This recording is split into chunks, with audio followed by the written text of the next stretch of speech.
Watch me make this muslin. Isn't it cute? I like it. This is version 5.5 of my apron dress. As of the time of this recording, I finished version 6 this morning. The published version will be version 6.5. So you can see I'm making the muslin here, and muslin is just like, it used to be really inexpensive fabric, so that's what you would use to make like your mock-ups. And in this one I'm using cheap fabric in that it was free bed sheet and some yellow fabric that I had in my stash for a really long time. Don't ask me where it came from because I don't have an answer. But I decided I would make the pockets and the waistband out of the yellow just to bring like a little sunshine. You know, it's a happy color. I like yellow. This pattern is turning out to be really lovely, and I'm watching myself do this and thinking, wow, I was going so fast. Look how quickly I finished the bodice. But yep, okay, I just ripped something out because the pockets, oh, the pockets.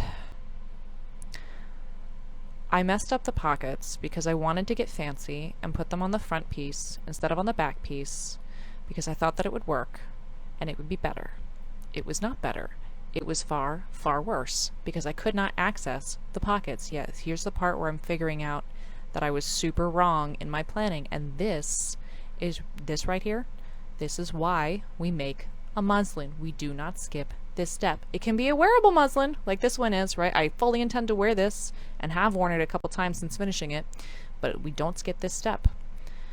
The problem with sewing late at night for me personally is that my brain stops working super well.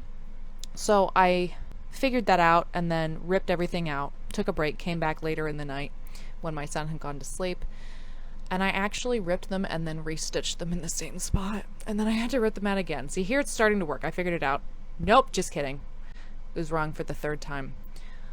I spent a lot of time on the pockets. I don't really want to talk about it anymore because I'm ripping them out again. You could just watch this and count how many times I get the seam ripper out. It's a lot.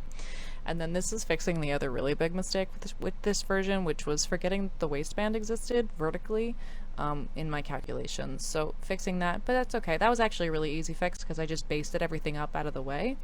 And the stitches are still there on the inside, but you can't see them, so it's fine. And the fabric's really thin, so it's still really comfortable and it's not an issue. And I ended up with this super wearable muslin, and version 6 will come next.